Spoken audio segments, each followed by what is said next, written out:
I was 26 when it happened, old enough that Halloween barely registered anymore. Back when I was a kid, the holiday felt electric.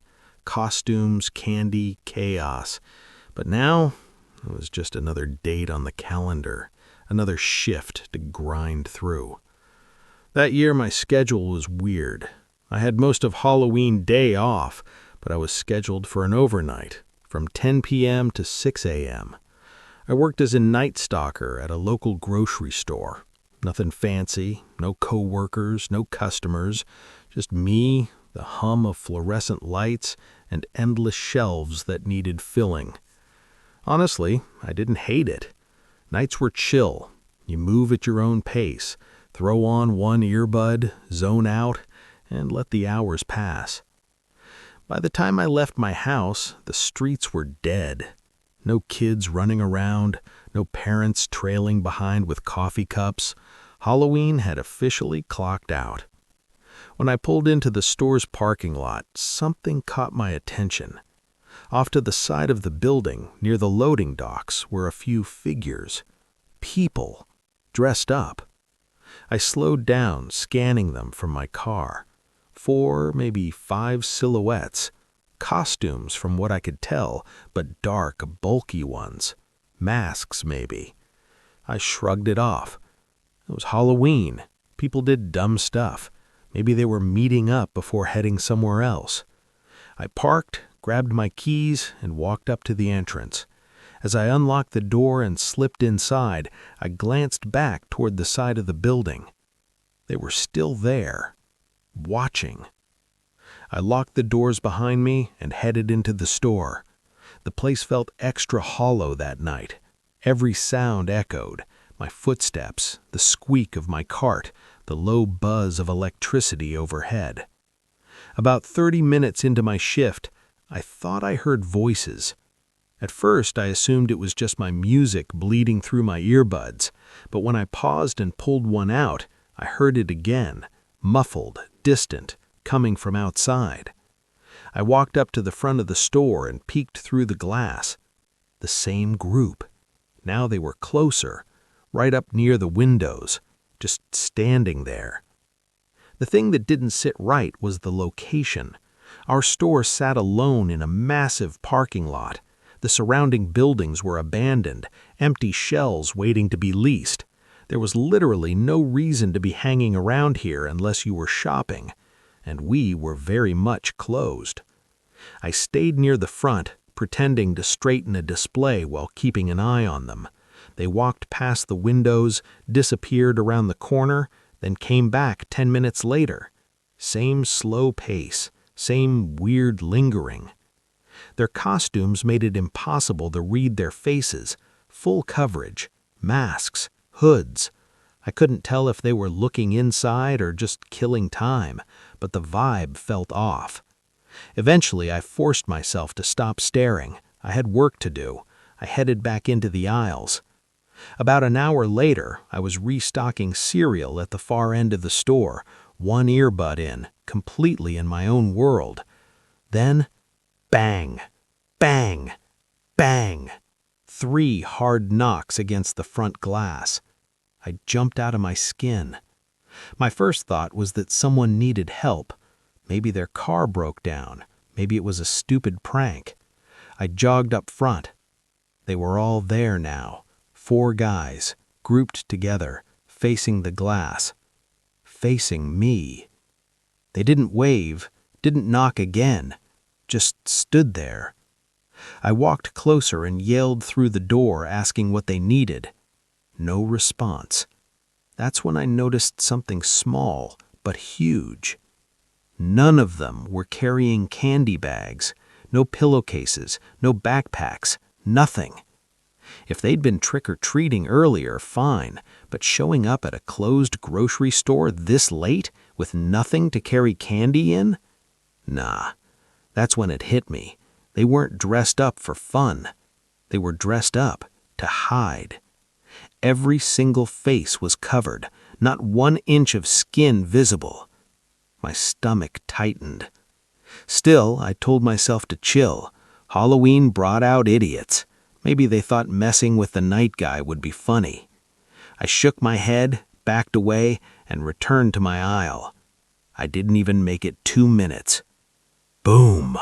A massive crash shook the front of the store. Before I could process it, crash! Even louder. Then the unmistakable sound of glass breaking and the front doors giving way. Footsteps flooded in, heavy, fast, multiple. Every instinct in my body screamed, "Run!" I didn't grab my bag, didn't grab my phone, didn't even think. I turned and sprinted down the aisle, through the back warehouse, straight out the emergency exit.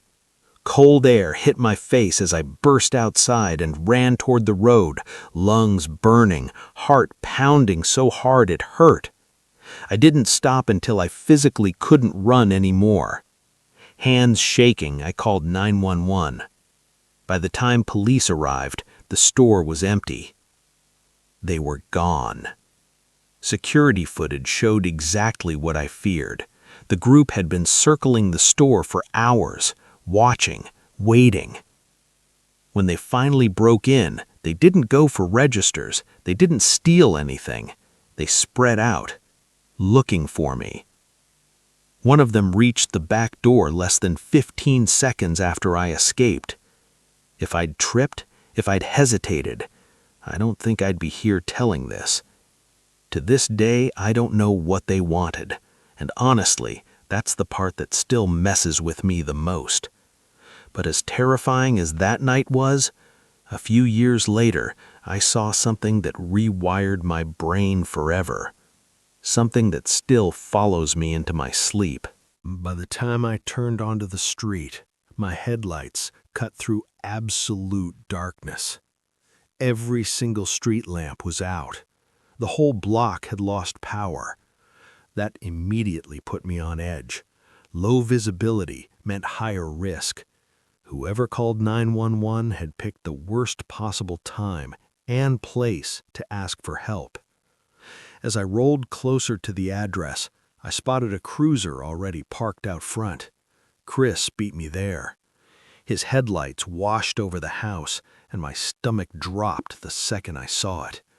The place looked abandoned. Grass up to my knees, bushes so overgrown they swallowed the windows.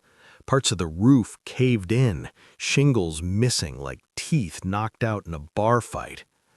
Chris leaned out his window and muttered, "Man, nobody living here's doing okay." He wasn't wrong. You can tell a lot about someone by how they treat their space, and this place, it screamed neglect, obsession, isolation. I told Chris I'd take point. Rain poured down as we stepped out, umbrellas useless against the wind. We walked up the cracked path toward the front door. Chris clicked on his flashlight and stayed half a step behind me, eyes sharp, posture locked in. Backup's job isn't to talk, it's to watch. When we reached the door, I rang the bell. Nothing. Then, footsteps. Slow.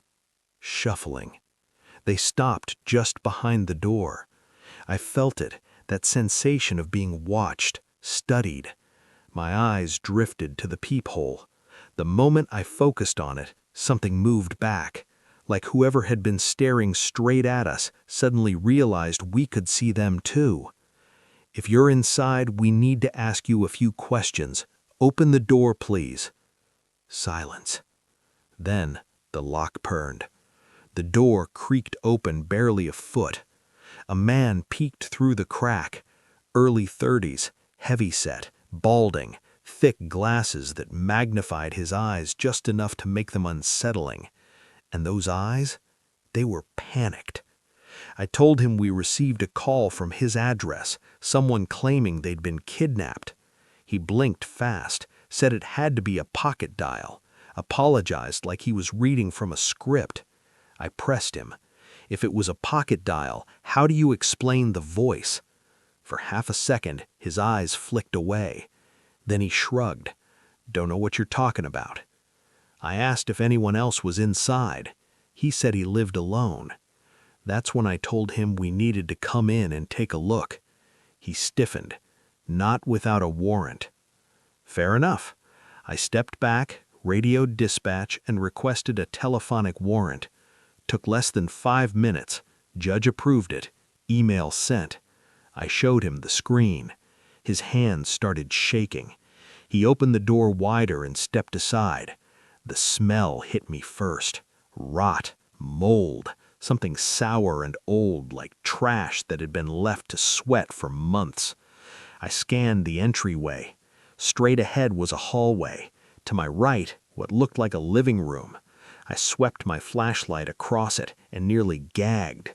Clothes piled everywhere, dirty dishes stacked like towers, roaches crawling across everything like they owned the place.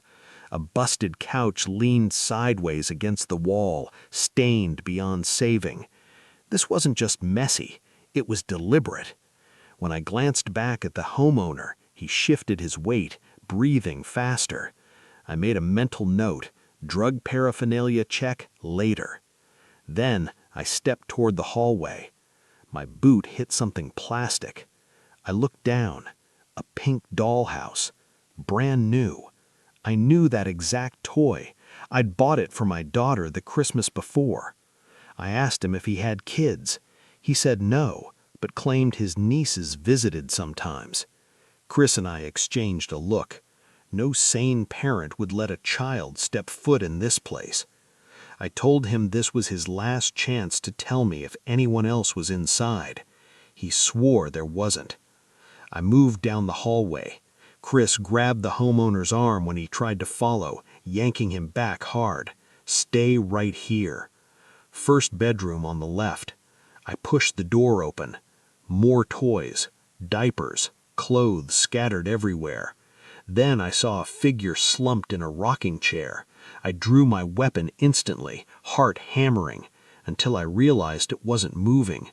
It was a doll, a full-sized one, human-sized, dressed in women's clothing, its head tilted forward like it was asleep. On the bed beside it, women's outfits were folded neatly, sorted by color, perfectly organized. Meanwhile, the rest of the house looked like a landfill. Something about that contrast made my skin crawl. I backed out and checked the second bedroom. Empty. At the end of the hall was a closed door. The basement. Behind me, the homeowner spoke again, voice cracking, asked if I wanted to see upstairs instead. I told him no. I was checking the basement. He started apologizing over and over. Too much. That's when I heard it. A sound. From below. Something rattling. I told Chris I heard movement. The homeowner started begging us to stop. That was all my confirmation I needed. I opened the basement door.